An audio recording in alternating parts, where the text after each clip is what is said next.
I've been paranoid. You're like a Polaroid. Picture perfect, but there's darkness you just can't avoid, yeah. And if you need to scream, well, you can talk to me. It's pretty simple, doesn't have to be a movie scene. And when it's raining out, I lay my jacket down, and you can hold my crown, cause chivalry is dying with me. Yeah. Oh, oh, oh. Go to bed tonight, cause I know you've been upset all day, love. And I'm already on my way, love. Oh, oh, oh. Don't go to bed tonight. I know it's gonna sound cliche, love, but the silver lining's on the way, love. Oh, oh, oh, oh. Losing my breath talking about politics and death, but if that really was the threat, then we'd be talking about something new. Don't get me wrong, I got them demons too. Sometimes it keeps me up at night, but this is bigger than just me and you, yeah. Cause I get paranoid. Bonjour, je me suis dit qu'il était temps de enfin commencer ce vlog et du coup j'ai essayé de me préparer avec vous. J'ai perdu mon pain, j'ai trouvé. J'ai essayé de me préparer avec vous. Donc là on est jeudi, il est presque midi et ce matin j'ai été courir et après j'ai été à mon rendez-vous d'épilation laser. Matinée très productive, vous me direz. J'ai cours cet après-midi de 14 à 17. Du coup cette semaine j'ai décidé de vous filmer un vlog un peu juste random entre guillemets, juste sur ma semaine, qu'est-ce que je fais. Vous avez pu voir normalement qu'il y a eu beaucoup de prêt à manger parce que j'ai pris l'abonnement prêt à manger. Franchement en vrai ça vaut grave le coup. Genre en vrai quand il est à 25 € ça vaut pas forcément le coup parce que... Enfin, en vrai c'est facilement rentable, surtout si t'as un prêt à manger à côté de chez toi. Mais moi je sais que vu que je suis à Paris, je me dis il y a tellement de petits cafés et tout que j'ai envie de tester, que je me verrai pas genre tous les mois prendre l'abonnement prêt à manger, parce que je me vois pas prendre l'abonnement à 25 € plus aller dans des petits cafés. Donc du coup je le prends pour l'instant vu qu'il était à 12,50 € et peut-être que je le reprendrai à un moment donné, mais voilà, là on va juste en profiter pendant le mois d'octobre. Je vous ai posé des questions sur Instagram, ça commence à faire un petit moment que je vous avais demandé de me poser des questions, mais je me suis dit autant y répondre maintenant. Ok, on va commencer vers celle-ci. Pourquoi tu supprimais tes anciennes vidéos? Je les aimais bien. Donc déjà merci beaucoup. En fait c'est semblant parce que je me retrouvais plus forcément dans le contenu que je faisais, mais en fait c'est quelque chose qui est venu dans plusieurs aspects de ma vie.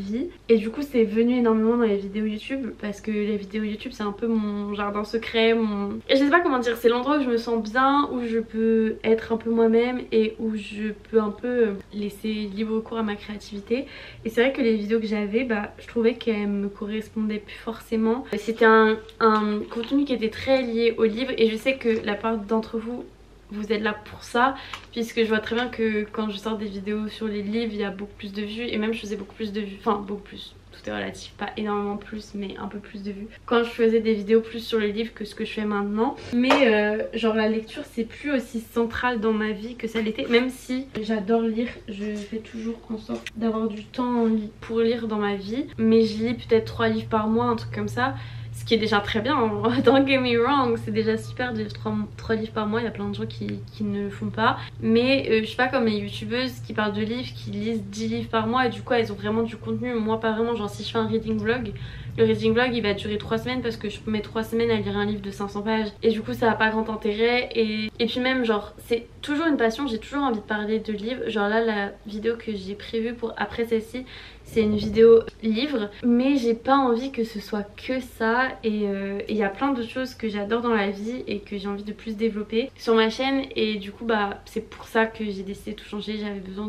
J'avais besoin un peu de virer la old me entre guillemets et de commencer quelque chose de nouveau. Du coup j'espère que ça va quand même vous plaire.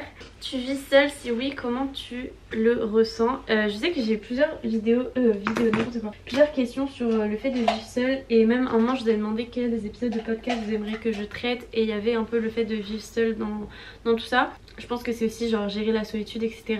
Donc je pense en faire un épisode de podcast, parce que je n'ai pas abandonné le podcast, c'est juste que c'est compliqué d'avoir le temps de tout faire. Le podcast est toujours d'actualité, mais je pense que faut plutôt s'attendre à un épisode par mois plutôt qu'un épisode par semaine. De toute façon j'ai jamais dit que j'allais faire un épisode semaine, mais voilà, bref. Depuis que je suis petite je passe beaucoup de temps toute seule chez moi, donc ça n'a jamais été un problème pour moi de vivre seule. Quand j'étais petite, mon rêve c'était d'avoir mon appartement et de vivre toute seule. Pour moi c'est pas vraiment un problème de vivre seule, enfin moi je me sens très bien en vivant seule. J'ai énormément besoin de solo time et du coup bah le fait d'avoir mon cocon qui est mon appartement, surtout que je me sens tellement bien dans cet appartement. J'ai encore envie de le décorer un peu plus, il faut que je le décore un peu plus, mais je m'y sens quand même trop bien. Du coup ouais, c'est pas un problème pour moi, mais c'est vrai que des fois it can be lonely, genre des fois t'es juste là chez toi et surtout par exemple si c'est un week-end où tu fais rien, et bah franchement rester chez soi tout un week-end c'est hyper compliqué. Donc déjà premier conseil que je vous donne, si vous habitez dans une grande ville ou juste une ville où vous pouvez faire des choses, même si c'est juste aller dans un café et tout, genre même aller au cinéma tout seul, même enfin genre vous n'êtes pas obligé d'avoir des amis avec qui aller, ça peut grave vous faire du bien. Ça peut grave vous faire du bien de sortir d'environnement, de genre si vous êtes seul parce que vos potes sont occupés, parce que vous pouvez pas rentrer chez vos parents ce week-end là ou que sais-je, bah, faut pas se dire bon bah je passe mon week-end dans mon appartement, genre essayez de sortir. Si vous n'avez pas forcément d'argent, ça peut juste être se promener dans un parc, visiter un peu votre ville, faire des choses mais sortir, ne pas juste rester chez vous, aller à la BU pour travailler au lieu de rester à votre bureau machin, enfin peu importe ce que c'est, mais juste changer d'environnement, ne pas tout le temps rester cloîtré chez soi. Et puis après si vous vous sentez vraiment seul et que vous avez des amis, bah rien ne vous empêche de dire ça te dit de faire une soirée pyjama, ça te dit de venir dormir à la maison, de venir manger avec moi, ça te dit on fait ci on fait ça, enfin franchement, ou même genre si vos amis ils habitent loin et que vous n'avez pas encore fait d'amis dans votre nouvelle ville, ça peut juste être faire un FaceTime avec votre meilleur ami, faire un repas FaceTime avec des potes. Si vraiment vous c'est un problème, essayez de trouver des solutions. Merci Juliette pour ces conseils. Donc voilà, tout simplement c'est juste trouver des manières d'être plus entourée si vous en avez besoin. Et sinon si vous voulez je vous ferai un épisode de podcast pour vous parler plus de genre de toute la logistique et tous les plus de conseils que je peux vous donner là-dessus.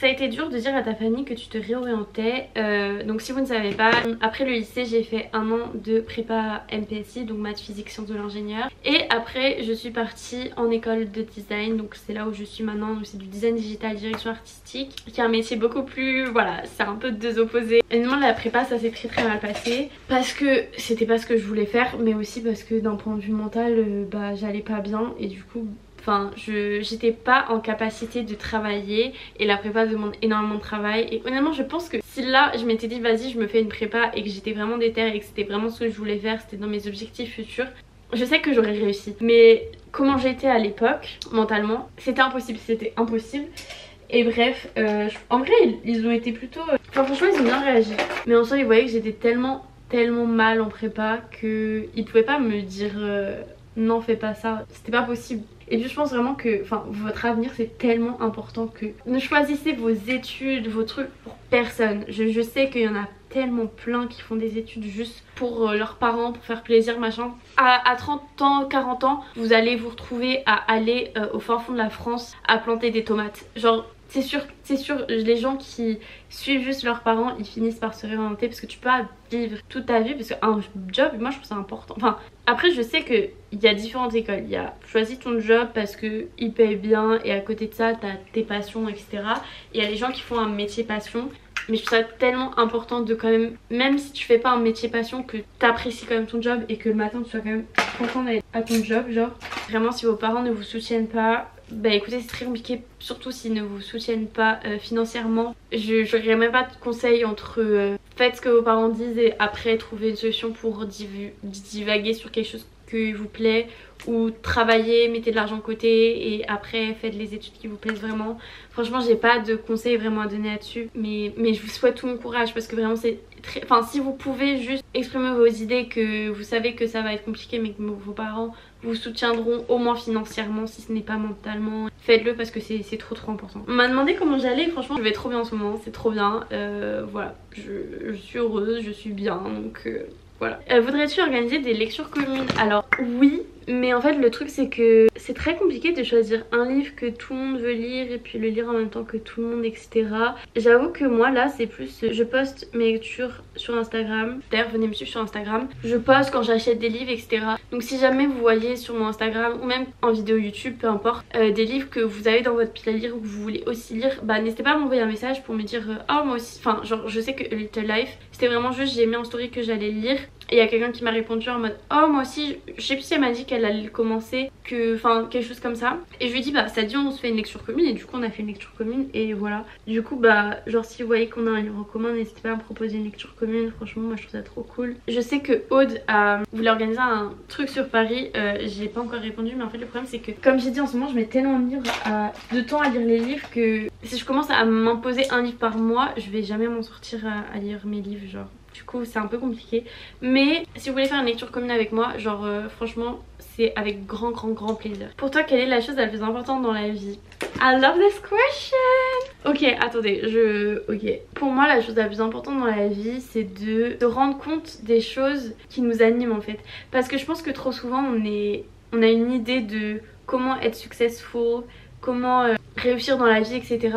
Mais je trouve que le mieux c'est de juste faire les choses qui nous rendent heureux, réussir à trouver une balance entre tous les aspects de sa vie, prendre soin de soi et juste apprendre des leçons que l'univers, Dieu, peu importe en quoi vous croyez ou ne croyez pas, ou que la vie tout simplement nous donne, genre vraiment toujours apprendre de ce qu'on fait, de ce qui nous arrive, parce qu'il y a toujours des leçons à en tirer. Et voilà, et essayer d'être quelqu'un de bon et de gentil et de compréhensif, ça aussi je trouve que c'est tellement important. Manque terriblement de gens juste bienveillants, et pour moi c'est vraiment quelque chose que je veux donner au monde, un maximum de bienveillance possible, parce que je trouve ça trop important. Et juste moi, enfin genre moi je sais que personnellement je me rends compte des aspects de ma vie qui me rendent heureuse, les aspects que je trouve importants dans ma vie, et essayer de trouver une balance dans tout ça, et juste je pense qu'on est juste là pour apprendre, vivre et voilà, et c'est tout ce qu'on essaye tous de faire et on y arrive plus ou moins bien.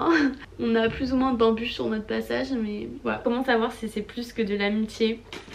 Oh boy, moi je vais dire quelque chose, moi je sais que je sais pas, j'ai jamais de mal à savoir si c'est plus de l'amitié ou pas. Enfin en général il y a un moment où ça devient un peu obvious, mais j'imagine que quand t'es vraiment ami avec quelqu'un c'est compliqué de savoir si toi t'as des hints qu'il y a plus, mais tu sais pas trop si c'est juste le caractère de la personne. Je pense que la première chose c'est de voir si la personne se comporte de la même façon avec toi qu'avec les autres. Parce que si par exemple tu dis mais c'est bizarre, elle est quand même vachement proche de moi, est-ce qu'il y a plus que de l'amitié? Si elle est vachement proche de tout le monde, bah il y a grande chance que tu sois juste comme tout le monde. Après si elle est particulièrement proche de toi, voilà, il y a peut-être signe qu'il y a plus. Après moi je vais dire une réponse qui je pense ne va pas plaire, c'est je pense qu'au bout d'un moment on n'a rien à perdre à exprimer nos sentiments. Genre en fait il y a un truc que j'ai lu dans un livre, c'est tu vois genre par exemple si moi là je me retrouvais à être amoureuse de quelqu'un, je veux pas avoir honte de lui dire que je l'aime, parce que même si ces sentiments ne sont pas réciproques, bah j'aime une personne, enfin il y a rien de honteux et de mal à aimer quelqu'un, c'est la chose la plus belle qu'il y a au monde en soi je trouve. Enfin l'amour c'est juste, vous voyez genre l'amour c'est, je pense qu'on vit d'une certaine sorte pour l'amour, que ce soit l'amour de soi, l'amour de ses amis, l'amour de ses animaux, l'amour de la nature, enfin il y a de l'amour dans plein d'aspects de notre vie, il n'y a pas que l'amour amoureux, mais on vit quand même pour l'amour en soi. Et pour moi dire à quelqu'un qu'on l'aime même si c'est pas réciproque, ça sera jamais néfaste, parce que c'est juste beau. Et si cette personne elle rejette notre amour d'une manière méchante, et bah je trouve que ça montre encore plus que cette personne, ok on l'a aimé mais c'est pas une personne pour nous, et c'est pas grave si elle nous aime pas en retour. Et voilà, et je pense que si j'apprenais que quelqu'un m'aimait et que je ne l'aimais pas en retour, du moins pas de la même manière que cette personne m'aime, et bah personnellement je serais quand même très reconnaissante de l'amour que cette personne me porte. Et je trouve qu'il y a rien de mal à exprimer ce qu'on ressent, et je trouve que enfin l'incertitude c'est tellement la pire des choses. Je pense qu'on se bouffe à juste ne pas savoir. Poser un milliard de questions c'est le meilleur moyen de se faire du mal. Donc moi je pense que si t'arrives pas à juste te dire bon bah on verra, le mieux c'est de poser la question directement. Voilà. N'hésite pas à me dire une update s'il y a une update sur cette histoire, parce que j'avoue que je me sens un petit peu investie du coup. Après si tu parles de toi, si toi tu sais pas si tu ressens pour la personne, j'avais pas pensé à ça comme ça, mais si tu sais pas si toi tu ressens plus que de l'amitié ou pas, je pense que le meilleur moyen c'est de te dire est-ce que ça me dérangerait si cette personne se mettait en couple avec quelqu'un d'autre. Je pense que c'est le meilleur moyen, parce que si t'es là en mode si elle est en couple mais qu'elle agit toujours de la même manière avec moi, bah je serais ok. Si elle est en couple et qu'elle agit toujours de la même manière avec moi, je serais pas ok, c'est qu'il y a un petit problème. Après ça dépend, parce que des fois il y a de la jalousie mal placée, des fois t'es jaloux pour absolument aucune raison, donc I don't know, it's really hard. Mais je pense si pour le coup tu sais pas, fais du journaling et prends du temps pour réfléchir. Et dernière question à laquelle je vais répondre, c'est comment tu organises tes séances de sport. Est-ce que t'as des petits tips pour les débutants? Alors moi je fais 2 séances jambes par semaine, 2 séances haut du corps par semaine. J'ai une séance jambes fessiers et une séance quadriceps ischio. J'ai une séance pec épaule triceps et une séance dos biceps. Et vu que je me suis décidée à faire le semi-marathon de Paris, ça a coupé mais je sais pas quand est-ce que ça a coupé. Du coup je disais que 2 séances jambes, 2 séances haut du corps, une séance cardio et pendant mes séances haut du corps et jambes j'ajoute soit un speed run soit un recovery run, ça dépend. En général en gros il y a une séance jambes et mes 2 séances haut du corps j'ajoute quelque chose, et pour la dernière séance jambes en général j'ai pas besoin de faire. Enfin bref, voilà à peu près comment je m'organise. C'est beaucoup, je vais pas mentir, ça fait beaucoup, mais j'adore ça, genre vraiment le sport c'est une passion pour moi, donc ça me dérange pas d'en faire autant entre guillemets. Mais ce que je vous conseillerais c'est, si vous commencez, faites 3 séances par semaine, même 2 séances par semaine, c'est déjà très bien. En fait il faut commencer juste par se donner l'habitude d'aller régulièrement à la salle. Une fois que aller 2 fois à la salle par semaine pour vous ça devient naturel, et bah allez-y 3 fois. Et après si ça devient naturel et que vous avez le temps, faites-le 4 fois. Faut que ce soit organisé par rapport à votre emploi du temps, que ça vous laisse le temps, que ça vous prenne pas non plus, que ça vous bouffe pas de votre vie. Enfin tout le monde n'est pas obligé de faire autant que moi, genre je sais que je m'entraîne énormément et en soi t'es pas obligé de t'entraîner autant, et même pour avoir des résultats t'es pas obligé de t'entraîner autant. Et puis je pense aussi que la salle c'est pas pour tout le monde, et je pense qu'il y a trop de gens qui se forcent à aller à la salle et qui détestent ça. Je pense que vaut mieux trouver un sport qu'on kiffe et le faire plutôt que d'aller à la salle et détester ça et du coup arrêter au bout de 2 mois et ne plus jamais y retourner avant 6 mois après, etc. Laissez-vous du temps que ça devienne une habitude, parce que si vous basez juste sur vas-y là je suis hyper motivée, je vais faire 4 séances, la motivation au bout d'un moment elle va partir et vous allez totalement arrêter. Si vous en faites une ou 2, bah ça sera facile au départ, enfin, ça restera quand même à ajouter mais ça restera faisable, et du coup après vous allez pouvoir augmenter si vous avez envie ou rester à 2-3 séances, ce qui est très bien vraiment. Mais surtout ne pas en faire trop dès le début, et si vous voulez aller à la salle je vous conseille de bien vous renseigner sur comment faire les mouvements. Ne pas, même si vous avez l'impression que c'est léger, concentrez-vous à bien faire les mouvements et après vous augmentez les charges, plutôt que de faire votre maximum et de mal faire les choses, vous risquez de vous faire mal et en plus ça n'a aucun intérêt. Donc voilà pour mes petits tips, j'espère que ça pourra vous aider. J'ai rien trop à dire, là je vais manger parce que j'ai trop faim et qu'en plus il faut que je parte dans 45 minutes, et après du coup j'ai cours jusqu'à 17 h et après je vais rentrer et rien faire de spécial. Je me tâte à m'arrêter à un prêt à manger en rentrant juste pour avoir un café. On verra à 17 h si je suis déter ou pas. Oula. Et voilà, est-ce que vous voyez mon make-up? Franchement c'est le make-up de base que je fais absolument tous les jours. Je me sens vachement blanche dans cette lumière. Je viens de rentrer, enfin non c'est faux, je viens pas de rentrer, il est 18h27, je suis rentrée il y a... Je suis rentrée, je crois il était 17h47, donc ça fait moins d'une heure, il y avait 40 minutes en fait. J'ai été me chercher un brownie à la boulangerie parce que j'avais trop faim. Et là faut que je fasse un truc pour les cours, en gros demain j'ai mon premier cours de... Je crois que c'est un truc d'édition, je sais pas quoi. Attendez, je vais vous donner l'intitulé du cours. Editorial Design. Et en gros le prof nous a demandé de faire un truc... pour ça, ce que j'ai vraiment la flemme de faire mais que je vais quand même faire parce que bon, est-ce que j'ai le choix? Absolument pas. Donc on va faire ça maintenant. Et je vais aussi faire, en gros j'ai des liens de drive pour chaque cours et j'aimerais bien les mettre tous dans mon Notion, comme ça j'ai pas besoin de tout le temps aller sur le drive où il y a tous les liens et après cliquer sur le lien, juste aller sur mon Notion et j'ai tout. C'est plus simple comme ça pour moi. Du coup je vais faire ça et voilà. Là ça commence à être un peu la fin de la semaine où je commence à être un peu fatiguée. En vrai ça va, c'est juste qu'aujourd'hui j'ai fait plein de choses et j'ai un peu l'impression de pas avoir arrêté. Mais voilà, du coup là je vais faire ces quelques petits trucs, après je vais me faire à manger. Je vais vous emmener avec moi en train de faire à manger parce que je vais faire un truc genre curry, pois chiches, riz et tout. Normalement ça va être très bon, donc je vais vous emmener avec moi. J'ai pas tous les ingrédients pour le faire mais on va se débrouiller avec ce qu'on a. Du coup je vais faire ça et voilà. Est-ce que j'avais autre chose à vous dire? Non, je ne crois pas. Je sais pas si je vous ai déjà dit, mais est-ce que ça vous dirait une vidéo où je vous montre comment je m'organise pour un peu réussir à faire tout dans ma vie, genre entre les cours, le sport, les vidéos YouTube, la lecture, tout ça, tous mes passe-temps en fait. N'hésitez pas à me dire si ça vous intéresserait que je vous fasse ça et voilà. Et rien à voir, mais fun fact, je me suis fait piquer par un moustique. Est-ce que vous voyez la taille du machin? Genre ça fait tout ça. Voilà, apparemment je suis allergique aux piqûres de moustiques, c'est top.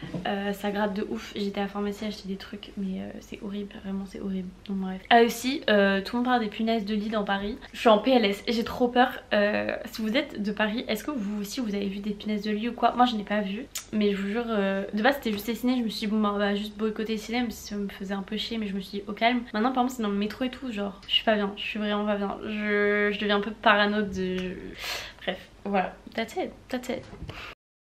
Sometimes I talk too much. I underestimate my overestimations, mild-mannered and impatient. Think too much in moderation. Throw myself into the music, but the music's just vacation. Springtime sadness, holiday. Words to make you feel okay. Oh, do you feel okay?